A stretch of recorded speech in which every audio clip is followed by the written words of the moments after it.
הנושא של השיעור שלנו חורג קצת מהתחום הקלאסי של בניין שלם, עסוק במשפחה, זוגיות, חינוך, הורות וכן הלאה וכן הלאה, והוא מתכתב עם ההסתכלות היותר רחבה. אני רוצה לדבר על הסתכלות אמונית על המצב שבתוכו אנחנו נמצאים. בכלל, לפני שבועיים הרבנית המנהלת אמרה לי, תשמע, אתה 30 שנה היית במילואים, דבר עם החברים שלך שם, תגיד אם יהיה כנס בכלל. אני מזכיר לכם, לפני 3 שבועות עוד היינו עם איראן על הראש. זה אירוע כזה בכלל לא היה יכול, לא זה. אירוע כזה בכלל לא היה יכול להתקיים. בכלל לא היינו, אני אומר לכם, ההכנות של הכנס הזה, כאילו הכנו, מה זה הכנו? הכינה. זה כמו ששיפצנו את הבית, אז אנחנו שיפצה את הבית. זה הכל הרבנית שלי וחבר חברותיה. על מה, תשמע, לאן אנחנו הולכים? כן, לא. כאילו עד הדקה 90 בכלל לא סגרו פה שום עסקה. אני משתף אתכם בזה. ופה זה עסקאות, זה באלפים. אין פה, זה לא יום תענית של נשים כידוע. בלשון המעטה. ופתאום בשנייה התהפך הדבר הזה.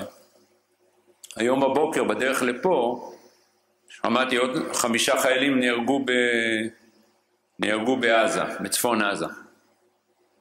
אז אי אפשר לעסוק במיקרו שלנו, בבית, במשפחה, בחינוך, ימינה שמאלה, בלי לתת את הדעת על המצב היותר כללי, ולמקם את עצמנו בתוכו, ולנסות להבין איפה אנחנו באירוע הזה. בזה אני רוצה לעסוק ב-40 דקות הקרובות, כי השיעור מקוצר. אני רוצה לפתוח באמירה מאוד גדולה, ולהגיד שאנחנו בתוך תקופה היסטורית גדולה. חזרנו לחיי היומיום, אנחנו מתעסקים בפרנסה, בכל הדברים האלה, אבל אנחנו בתקופה חריגה. בתוך כל השכול, הכאב, השחיקה, השגרה, המילואים, פרנסה. צריך כל הזמן לזכור את זה ולא לאבד את הראש. לא רק כאילו להחזיק את הראש מעל המים, אלא להרים אותו ולהתבונן רחוק ועמוק. כי באמת קצב האירועים פה וקצב מה שקורה פה הוא מדהים. סינואר, חיזבאללה, ביפרים, נסראללה, סוריה, איראן. אין פרשן או דברן באולפנים ומחוץ עליהם שיכל להעלות דעתו כזה תסריט דחוס, אבל כזה עוצמתי ומטורף משנה מציאות. זה ממש מהפכה עולמית וערמה של ניסים בכל גזרה שאתה רוצה, עם כל הכאב והשכול והמלחמה והנופלים. אתמול בדרך חזרה שמעתי בחדשות שהרי ביבי נמצא עכשיו בארצות הברית, אז במפגשים שם הקצינים הכי בכירים האמריקאים שלו אמרו לו, תשמעו, אתם עשיתם באיראן את הבלתי יאומן, ככה, ואני לחדתי מתוך המילים האלה את הלא בלתי יאומן. אנחנו כל כך רגילים לזה שאנחנו לא שמים לב באיזה דרמה אנחנו משתתפים, ומה כמות הניסים והתהפוכות שאנחנו חווים. וגם בתוך שחיקת היומיום צריך כל הזמן לזכור את הדבר הזה.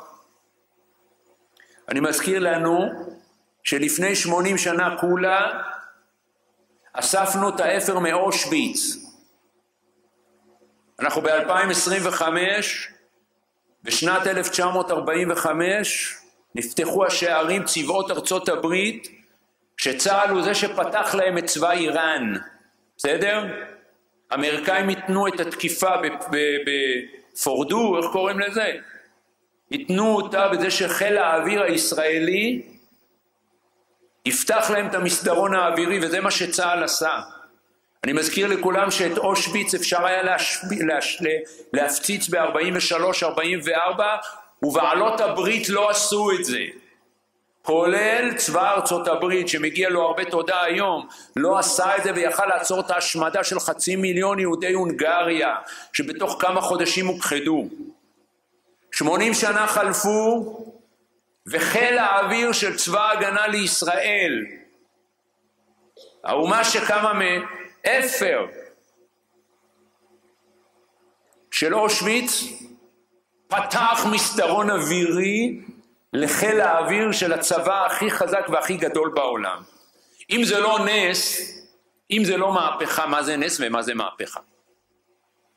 ואנחנו אשכרה חלק מהסיפור הזה. לא קוראים על זה באנציקלופדיות, בעיתונים. זה בפנים, זה קורה אצלנו.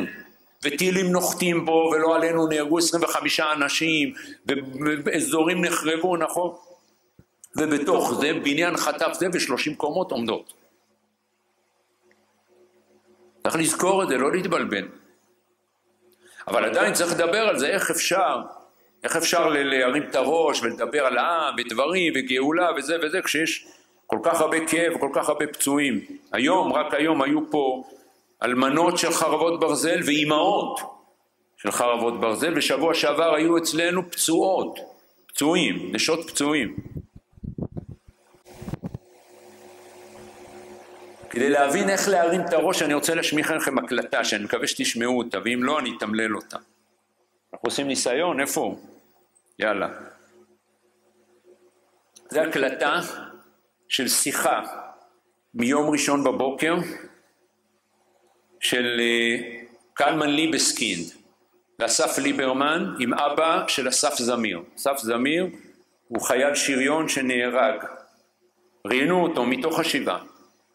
זה סוף השיחה, תשמעו מה הוא אומר בסוף, אבל יותר תשמעו מה אומרים אסף ליברמן וקלמן מדברים ביניהם. תשמעו. כמה אור יש בילד הזה. ירדן זמיר, אבא של סמל אסף זמיר. תודה גדולה שדיברת איתנו. תודה ירדן. תודה רבה, ולהגיד לעם ישראל, במהרה שיחזרו כל החטופים, בריאים, שלמים, למשפחות שלהם. תחבקו אותם, תאהבו אותם. כל אחד יעשה חושבים עצמו בדין נפש, איך הוא עושה את המדינה שלנו לטובה יותר ובריאה יותר. אוהב אתכם עם ישראל, מצדיע לילד שלי, מצדיע לכל הנופלים. אוהב אתכם. תודה. תודה ירדן. תקשיבו עכשיו. מכירים את המנגינה?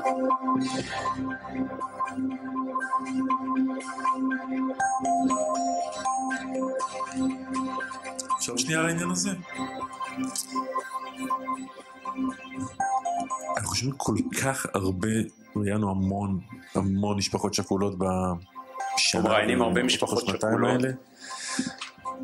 זה רגעים שלכאורה מצופה כאילו מאנשים להתעסק בעניין הפרטי שלהם, הבן שלהם שנפל. אנחנו שומעים כל כך הרבה ברגע הזה, עם ישראל, אחדות, מה הוא אמר ירדן, אהבת חינם, היכולת של אנשים להתרומם מעבר לעניין הכי כואב בעולם, הבן שלך לאיזה טוב כללי, הוא מדהים. יש גם משהו... קלמן ליבסקינד אמר, אנחנו מראיינים המון משפחות שכולות. יצא לנו ראיין המון, וזה מדהים, הוא אומר לאסף ליברמן, איך משפחות במקום לדבר על הכאב הפרטי שלהם, על הקושי שלהם, הם מדברים על אחדות, על אהבת חינם, על איזה טוב כללי. זה מה שקלמן אמר לאסף. עכשיו תשמעו את אסף. אבל שאתה באמת, אתה יודע, הטרגדיות האלה שחייל נופל, זה אקראי לגבי למי זה קורה מבחינת מגזר בחברה הישראלית, בסדר? אתה לא, זה יכול לקרות בדימונה, למשפחה בדימונה, משפחה בנציונה, במטולה, בראש העין, או באריאל, או באלקנה. ואתה נופל, כלומר, על אקראית, על בן אדם, כאילו בן אדם מן הרחוב, שקרה לו משהו נורא בחיים. והשיח הוא שיח דומה. וזה כל כך מרחיב לך את הפער בין מה שהאדם מן הרחוב, איך הוא רואה את עתידנו פה ואת החיים פה, לבין האנשים שהמקצוע שלהם הוא לדבר ברדיו. הוא אומר, יש פער אדיר בין האדם ברחוב שקרה לו כזה משהו, ואיך הוא מתייחס ועל מה הוא מדבר, לבין האנשים שהמקצוע שלהם זה הרדיו. הוא לא מדבר על עצמו, תשמעו. המרואיינים הקבועים שלך. המרואיינים הקבועים שלך. לצורך העניין. עיתונאים ופוליטיקאים.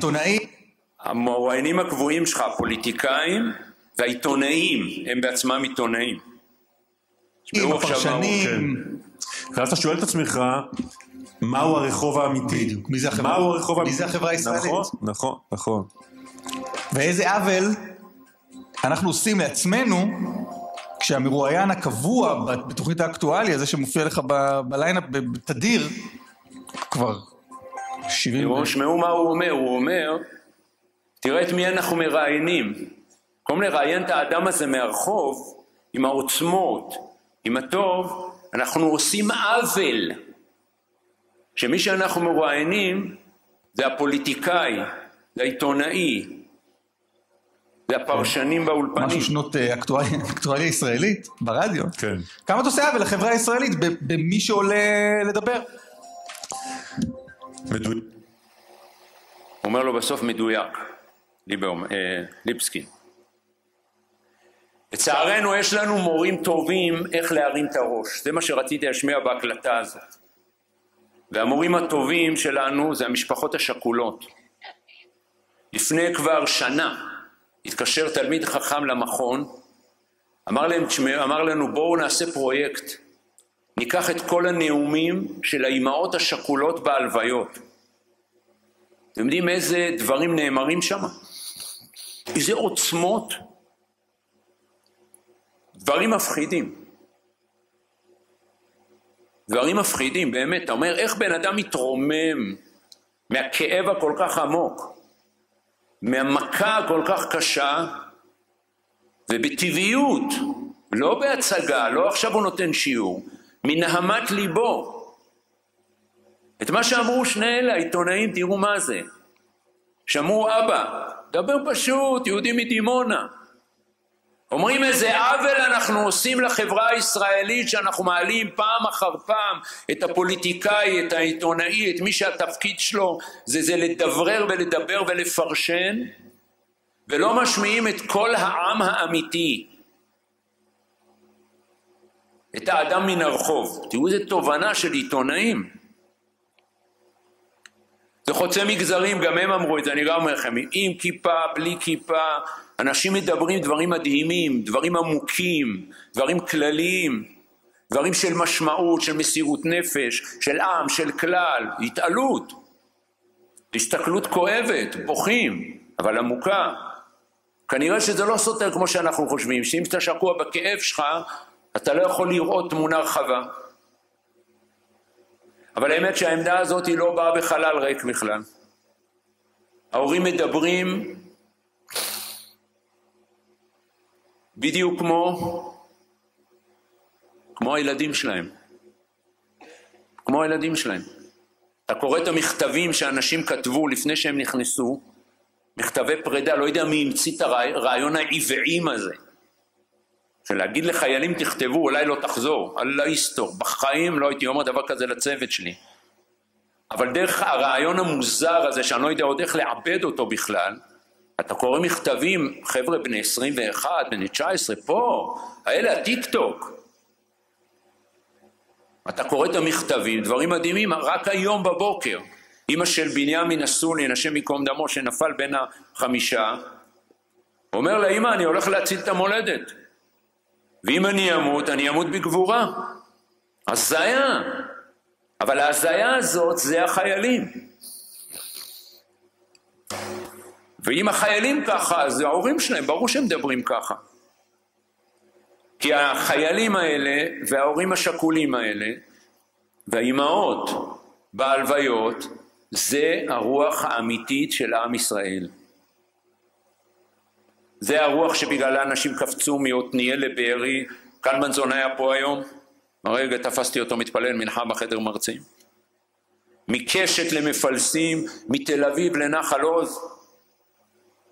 אם את באמת רוצה לדעת מה קורה, את לא יכולה לעשות את זה, אלא אם כן תסתווי, תכנסי לעזה. בעזה הכל ברור. אני אומר לכם את זה, התחילה המלחמה מישיבה של 150 תלמידים, נשארו לי 5. אחרי זה הם עלו ל9. חיפשנו מניין מי שהתפלל מנחה. הדיסוננס, הפער בין מה שמדברים בחוץ בכלל ובטח באולפנים לבין מה שקורה בעזה זה הזיה. ברמה כזאת שאלמוג בוקר, עוד עיתונאי שלא ערוץ 14 ולא ערוץ 7, אמר את זה במפורש. אתה רוצה לדעת באמת מה קורה באמת במציאות? זה לא מה שאתם רואים ושומעים באולפנים. הרוח בפנים, הוא יצא משם, היה בפנים, הרוח בפנים היא אחרת. אני חוזר למה שפתחתי בו, רבותיי, אנחנו בתוך אירוע היסטורי דרמטי. גם המכה שחטפנו, אבל גם התהפוכות שמלוות אותה. ואם רוצים להבין איזה רוח ומה צריך להיות המבט, להיכנס לעזה ולהיות עם החיילים, לשמוע את ההספדים, להבדיל, יבדלו החיילים את החיים טובים וארוכים, ולשמוע הפוך על הפוך, דווקא את מי שקיבל את המכה, ולא קורע, אלא מדבר בעוצמה. איך אנחנו מתרגמים את הרוח הזאת, ואת התפיסה הזאת להסתכלות יציבה, הסתכלות קבועה, שזה לא יהיה רק ששמענו שיעור, שמענו לא עלינו הלוויה, שמענו תוכנית כזאת. אני רוצה לפרוס 3 רכיבים ולהתמקד ב2 מתוכם. הראשון הוא הבנה לעומק של המהלך שאנחנו נמצאים בתוכו.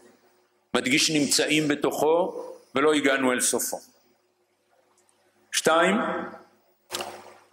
אני אקרא לזה בכוונה בצורה מפתיעה ואחרי זה אסביר את זה, התרגלות לראות את הניסים שהקדוש ברוך הוא עושה לנו. 3, לעבור ממשבר לתודעה עמוקה. ועכשיו אני פורס את הדברים. פרק הראשון, הבנת המהלך שאנחנו נמצאים בו. תראו, אנחנו כבר בעמוק נמצאים בתוך המאה ה-21. חשבנו שאנחנו בטוחים, חזקים, ששום דבר דרמטי כבר לא יכול לקרות. לא טבח ולא מלחמה עולמית. והיה לנו איזה ציור שתהליך ההתקדמות של עם ישראל, של המדינה, של הגאולה, כל אחד במושגים שלו, הוא יציב, ליניארי, קבוע. אין מלחמות גדולות, אין צבאות גדולים שמאיימים עלינו, בסדר, איראן ברקע. הגענו כמעט אפילו לאיזה סוג של שלווה. אני לא רוצה להגיד, עליו שצריך להגיד את זה בשיעור אחר, שלווה גם חומרית, ושלווה חומרית היא בדרך כלל מרדימה. הטלטלה שחטפנו בשמחת תורה, היא לימדה אותנו שאנחנו בשלב מתקדם. ברוך השם, יש לנו מדינה, יש לנו צבא, יש כלכלה, יש פריחה, יש המון דברים, יש ישיבות, יש תורה, יש אקדמיה, הכל. אבל אנחנו עדיין בתוך תהליך. ובתוך תהליך הרבה פעמים הזעזועים בחיים, אפשר ליפול איתם, ואפשר וצריך לתרגם אותם לבירור ערכים עמוק. הפסוק בשיר השירים אומר, דומה דודי לצבי או לעופר איילי. דודי, בפשט זה הקדוש ברוך הוא. ברובד יותר עמוק, זה הקדוש ברוך הוא כפי שהוא מנהל אותנו, משגיח עלינו, מוליך את החיים שלנו. והקדוש ברוך הוא כפי שהוא מוליך את החיים שלנו הוא דומה לצבי. אומר המדרש בשיר השירים רבה, מה זה דומה לצבי? הצבי הוא עיתים נגלה, עיתים נכסה. כשצבי רץ, אתה רואה אותו בשטח, אתה לא רואה אותו כל הזמן, הוא קופץ כזה, מדלג, בסדר? הנה זה עומד אחר כותלנו, משגיח מן החלונות, מציץ מן החרקים, מדלג על הערים, מקפץ על הגבעות. הצבי דרכו שהוא רגע אתה רואה אותו, רגע אתה לא רואה אותו. רגע זה בהיר, רגע פתאום הוא נעלם לך.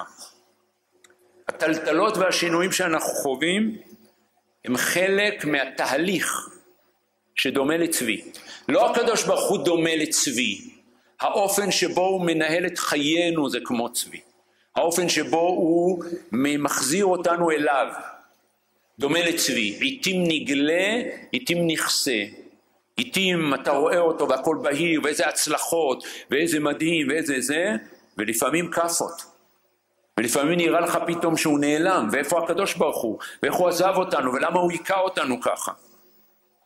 וצריך להכיר שתהליך ההיסטורי של עם ישראל בכלל, ותהליך שיבתו לארצו בפרט, בסדר? היא דומה לצבי. עיתים נגלה, הצלחות, אורות, עיתים נכסה. לפעמים נעלם, חושך. זה לא תקלה, אלוהים לא פספס, זה מובנה בתהליך. תראו, תמיד לימדו אותנו שכך היא גאולתם של ישראל כאיילת השחר. שהיא מופיעה כי ככל שהיא הולכת ומתקדמת היא הולכת ורבה. כמעה כמעה. כמעה כמעה זה לא תיאור רק של הגאולה. כמעה כמעה זה הטבע של החיים. החיים הם לא עובדים בספרינטים, והם לא עובדים באקזיטים, והם לא עובדים על סטרואידים. מפעם לפעם יש וואו, מפעם לפעם יכול להיות איזו קפיצה. אבל טבע החיים הוא הדרגתי, וטבעם של תהליכים שמתרחשים בצורה איטית לאט לאט, ועם דברים פתאום נהיה חושך, פתאום דברים נעצרים, פתאום דברים לא מתקדמים, זה לא בגלל שמשהו השתבש או שאלוהים מתבלבל. זה טבע המציאות כפי שהיא מותאמת למצב העם שלנו, למצב החיים, לשלב שלנו. ככה זה בחינוך, ככה זה בתהליכים גופניים, ככה זה בתהליכים נפשיים, אי אפשר לקצר טווחים. בתהליכים מתרחשים בהדרגה. וחלק מההדרגתיות של התהליכים שלנו זה שיש בהם עליות וירידות. וצריך להתרגל, להסתכל על הקו הארוך, על המהלך הגדול, להסתכל לאן הולכים, בדיוק כמו בחינוך ילדים. מורי ורבי זכר צדיק לברכה, הרב יהושע צוקרמן תמיד היה אומר, בחינוך ילדים לא מסתכלים על כאן ועכשיו, מסתכלים 25 שנה קדימה. קל וחומר בנו של קל וחומר, בחינוך של אומה ובחיים של אומה. צריך להתרגל שגם העליות הגדולות וגם הנפילות הגדולות, וגם מכות שאנחנו חוטפים לפעמים, הם חלק מתהליך. שכפי שאני אומר בהמשך השיעור, הכוח של האמונה, שאנחנו לומדים אותו בצורה פשוטה וטבעית, ממשפחות שכולות שמדברות בכזאת רוממות, הכוח של האמונה זה היכולת לא להתכחש לכאב, לא להתכחש לשכול, לא להדחיק את הקושי של השלב שאנחנו נמצאים בו, אבל דרכו ואיתו להסתכל עמוק, להסתכל רחוק, להסתכל מאיפה באנו, מעפרה של אושוויץ ומהמעברות של העליות בשנות ה-50, ואיפה אנחנו נמצאים היום, אחרי כל הפרשנים שמספרים לנו שבגלל המלחמה הפוליטית הזאת, אז הכלכלה תקרוס וכל הפטנטים האלה, הבורסה בתל אביב לקחה את כל הבורסות, ואינבידיה, חברת השבבים הגדולה בעולם, המתחרה הכי גדולה של אינטל, דופקת פה השקעה בסדר גודל פסיכוטי. ורק תמיד לזכור שזה לא בזכות ביבי, זה לא בזכותו. עזבו את ביבי ועזבו את האולפנים ועזבו את הפוליטיקה, זה לא מעניין הכל. אנחנו רק רואים איך גם בתוך האסונות וגם בתוך הקושי וגם בתוך השכול, התהליך של עם ישראל מתקדם. גם אם הוא הולך צעד אחורה, הוא חוזר ומתקדם 2 צעדים קדימה.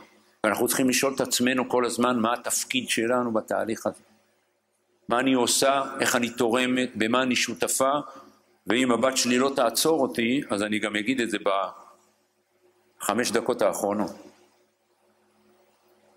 המאפיין הכי חשוב של התקופה הזאת שאנחנו נמצאים בה, כתב אותו ב-1903, מי שהיה רבה הראשי הראשון של ארץ ישראל, הרב אברהם הכהן, הרב יצחק הכהן קוק, חושך ואור משמשים בערבוביה.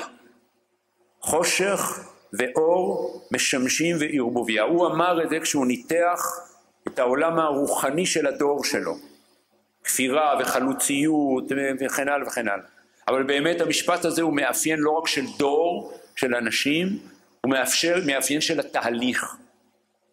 חושך ואור משמשים בערבוביה. באותו רגע הצלחות באמריקה, באותה שנייה שכול בעזה. באותו רגע חיל האוויר שם, חושך ואור משמשים בערבוביה. הדברים יקרו ויתקדמו, ואנחנו צריכים להסתכל לעומק, אבל הם לא יקרו לא בקפיצות ולא במהירות. ואנחנו צריכים לסגל לעצמנו סבלנות. הסתכלות אמונית, היא מאמינה בתהליך, היא מאמינה בהשגחה שהקדוש ברוך הוא מלווה אותנו, והיא מבינה שהכל קורה לאט ובהדרגה. תהומות גדולים הם לא הפסקת התהליך, ואורות גדולים הם לא סיום התהליך. זה הכל על הרצף, כמו שעוברים להגיד היום. ולכן גם צריך להיזהר מאמירות חריפות, מהצד שלנו עלק לצד השני.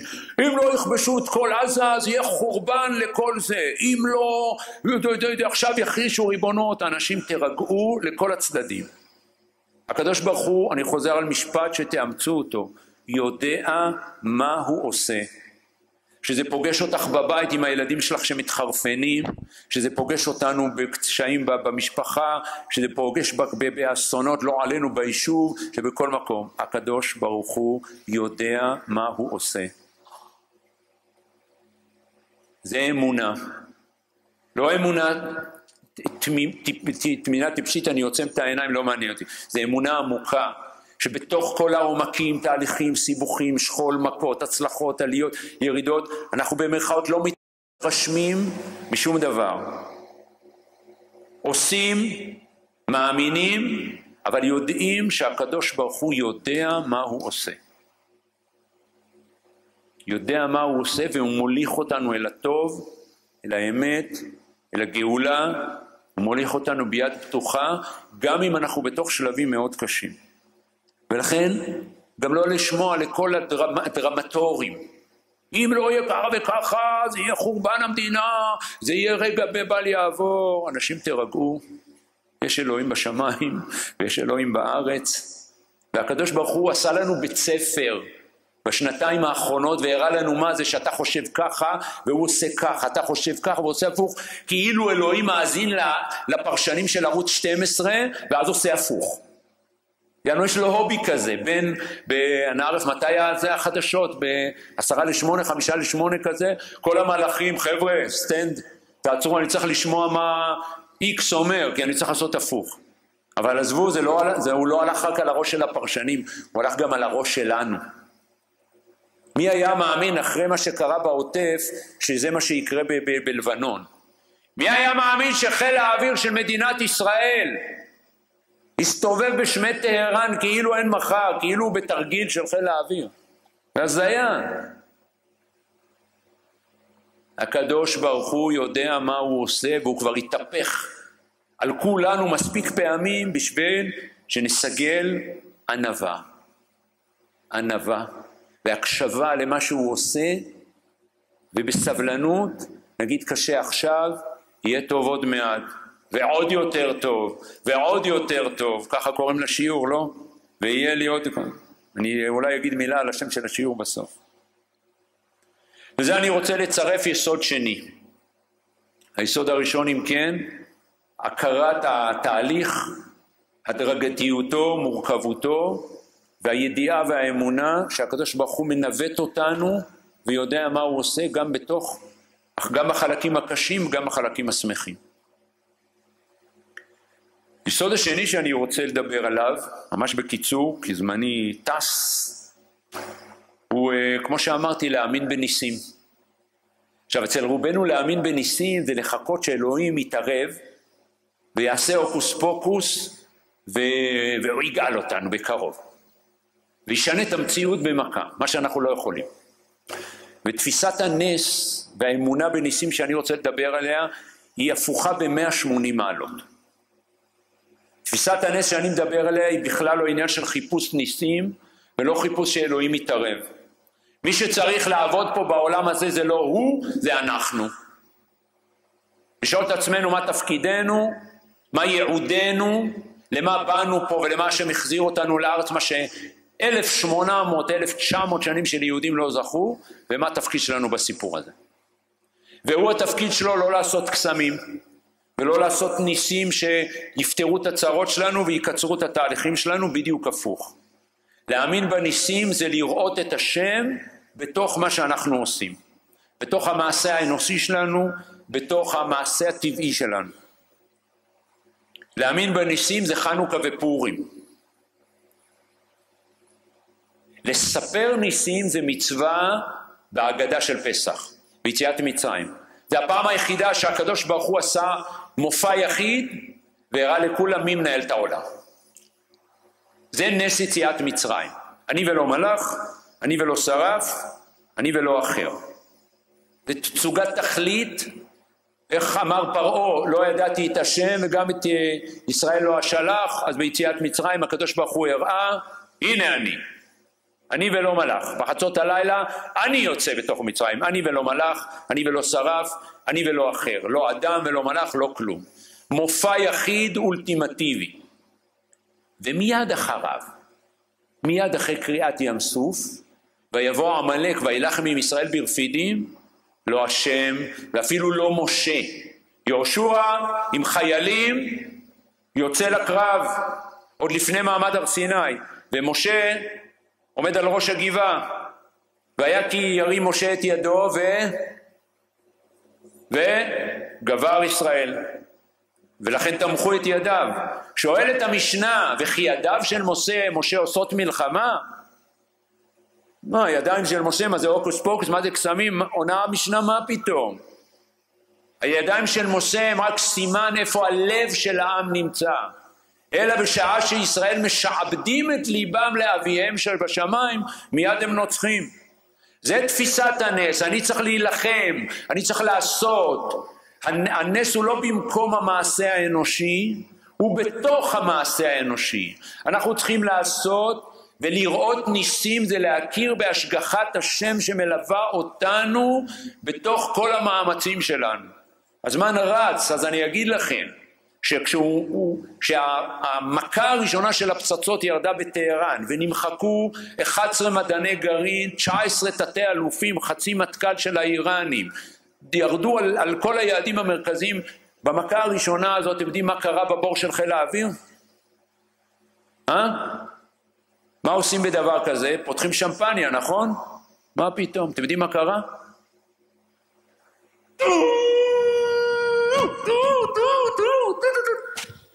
זה לא בגולני, זה עצמו הנס בבור של חיל האוויר. אלה שאמרו לנו שהם סרבנים וקפלניסטים ובלגנים בבור של חיל האוויר, לא בגולני הג'וחים. כל הילדים שלי בגולני. לא בזה, לא בכניסה לגולני, הוא עומד שם המגד עם זה, שם זה ברור. 40 מיליון צפיות להשם יתברך, תמיד אוהב אותי, 40 מיליון צפיות. 40 מיליון, אתם מבינים את המספר? זה 5 פעמים המדינה הזאת. לראות ניסים, להכיר בנס, זה להבין איך הנס נמצא בתוך הטבע. איך יד השם היא משגיחה, מלווה, מוליכה אותנו בתוך התהליכים הטבעיים, לא מחוץ להם.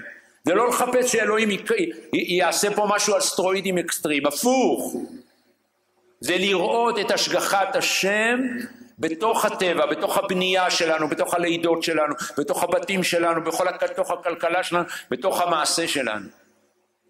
ופעם אמרו לנו, או האדם או אלוהים, ואנחנו אומרים מה פתאום? האדם בכל כוחו מאמין שאלוהים משגיח עליו, מלווה אותו, עוזר לו, מסייע לו, מוליך אותו, עוזר לו, לפעמים גם מקפקף אותו, אבל כל האדם הולך איתו. זה להאמין בניסים. לכן משה אחרי הקרב מול המלך, הוא בונה מזבח וקורא לו השם ניסי. במזבח, השם ניסי. השם הוא הנס שלי, לא האקסטרים שהוא עושה מחוץ לזה. השם שמלווה אותי, שהולך איתו כל הזמן, אני מתאמץ בטירוף, אני לא נותן לקדוש ברוך הוא לעשות שום דבר שבתחום שלי. אבל אני מאמין באמונה שלמה ורואה כל הזמן איך יד השם היא זו שמעליבה אותי, ווואלה, בשנתיים האחרונות רואים את זה על סטרואידים. ראו את זה באיראן. החיילים אומרים את זה בכניסה לעזה כל הזמן. אתם יודעים מה עושים היום בכניסה לעזה, מה עשו בלבנון? פלוגות שלמות, לא משנה איזה חטיבה בכלל. פעם היו אומרים רק גולני, היום הנחל. חטיבת היתרון האנושי. בסדר? קבלת עול מלכות שמיים. 1250 גיחות. 1250 גיחות לאיראן. אף מטוס לא נפגע, אף מטוס לא קרתה לו תקלה טכנית. שעתיים טיסה מפה. שעתיים הלוך, שעתיים חזור, אתה גומר את השס רק בטיסה. היו כאלה אמרו תהילים, היו כאלה, איזה אחד פרסם פוסט כזה בקהילה שלו, איזה שיר, איזה שיר מטורף, אבל תסתכלו מה זה. 1250 גיחות, מאות קילומטרים מפה. שום תקלה. עכשיו אתה תמיד יכול להגיד, ברור, זה הטכנאים התותחים שלנו. כל בר דעת, גם אם הוא אוונגליסט אמריקאי, אומר לך את זה, תשמע, זה לא יאמן. ולהאמין בלא יאמן זה לא לחפש ניסים מחוץ למציאות. זה להכיר איך ככל שהאדם יותר עובד, יותר משקיע, השם יותר עוזר לו ומלווה אותו. והשם מלווה ומסייע לעם ישראל בתוך הטבע, לא מחוץ לטבע.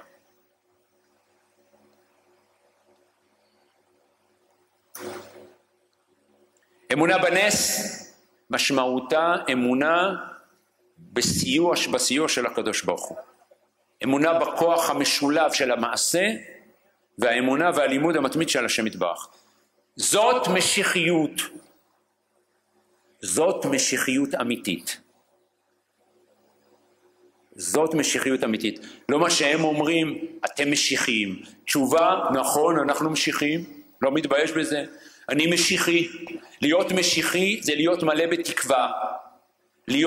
זה להאמין בעתיד.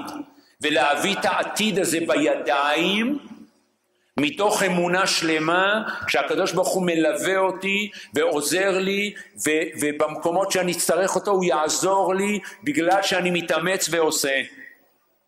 לא יחליף אותי, יסייע לי. זה להאמין בנס. זה מאסט בדור הזה, זה מאסט בימים האלה. בתוך השכול וההצלחות המטורפות. השם איתנו פה וגם פה, שם וגם פה. עבר זמני? וואלה. רגע, אני אגיד עוד מילה. זהו. מה אנחנו צריכים לעשות בתקופה הזאת? ממש 2 שניות. יש לי עוד דקה. לא, הנה זה. לא, זה צריך לעשות פה סאונד וזה. תאכלו יותר עוגלחים. על חשבון, כאילו זה יקזז. וכאילו זה מחזיר את הכסף. יש לך יותר זמן, את אוכלת יותר אוכל, אני אבזבז גם את הזמן עכשיו. כן, זה סתם להציק לבת שלי. גם כשהיא תהיה בת 60 זה יהיה אותה דינמיקה. מה אנחנו צריכים לעשות? אני מסיים.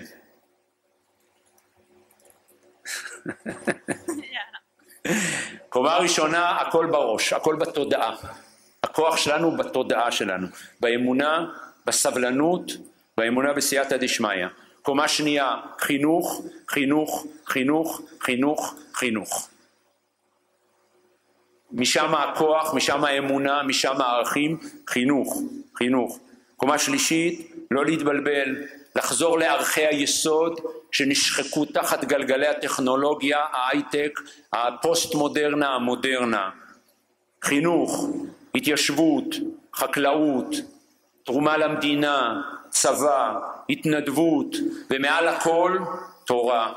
כי תורה זה אמונה בהשגחה, תורה זה אמונה בצדק, תורה זה ערכי נצח, תורה זה כוח וצדקת הדרך, אמונה ותורה זה מפה חינוכית, אמונה ותורה זה דרייב, ואנחנו צריכים להיות אנשי אמונה ואנשי מעשה. מה שההורים השכולים אמרו על הקבר, אנחנו צריכים להאמין, לדעת, לחיות, כל אחד בפינה שלו, ולעוף קדימה, לדחוף קדימה.